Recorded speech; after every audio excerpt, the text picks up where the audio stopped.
Advocate विद्या सचिन मोटे, निंबोडी जिल्हा परिषद गटची अधिकृत उमेदवार।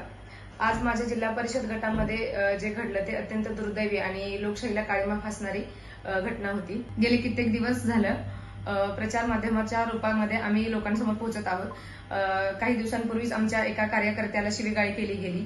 त्याच्यानंतर ज्यावेळेस प्रसार माध्यमातून आमचे प्रचार सुरू झाले त्यावेळेस गेल्या 2 दिवसापूर्वी गळवेवाडी गावामध्ये एका अपंग चालकास शिवीगाळी केली गेली, मारहाण केली गेली। तसेच हा प्रकार वाढत चाललेला आहे। आज सकाळीच आमच्या राहत्या गावामध्ये विभूतवाडी गावामध्ये प्रचाराची गाडी फोडली गेली। मी स्पष्ट शब्दात सर्वांना सांगू इच्छिते, ही लढाई विकासाची आहे, विचारांची आहे, ना की काठ्या, मारहाण ना दहशतीची आहे।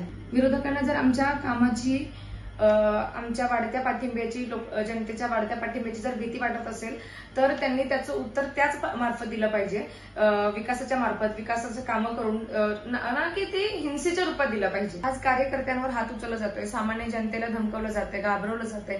मग आज सामान्य मतदार हा सुरक्षित आहे का? मला हा प्रश्न सामान्य जनतेला विचारायचा आहे। आणि माननीय मुख्यमंत्री देवेंद्रजी फडणवीस साहेब आणि राज्याचे गृहमंत्री यांना मला एक प्रश्न विचारायचा आहे। जत विधानसभा मतदारसंघाचे आमदार गोपीचंदजी पडळकर यांना तुम्ही दंडीलशाही, हुकुमशाही, दडपशाही करण्याची परवानगी दिलेली आहे का? आणि जर तसं असेलच तर मी एक लाडकी बहीण, देवाभाऊ तुमची मी एक लाडकी बहीण या नात्यानं तुम्हाला मला एक विचारायचं आहे, महिला उमेदवार म्हणून नाही तर महिला म्हणून मी सुरक्षित आहे का? आणि माझ्या आजूबाजूच्या महिला सुरक्षित आहेत का? आणि प्रशासनाला मागणी करते की दोषींवर कायदेशीर कठोर कारवाई तत्काळ करण्यात यावी। जनतेचा विश्वास आणि विकासाचा मार्ग कोणतीच ताकद थांबवू शकत नाही आणि ही निवडणूक तुम्ही सर्वांनी हातात घेतलेलीच आहे। असंच माझ्या पाठीमागे शेवटपर्यंत उभे राहा।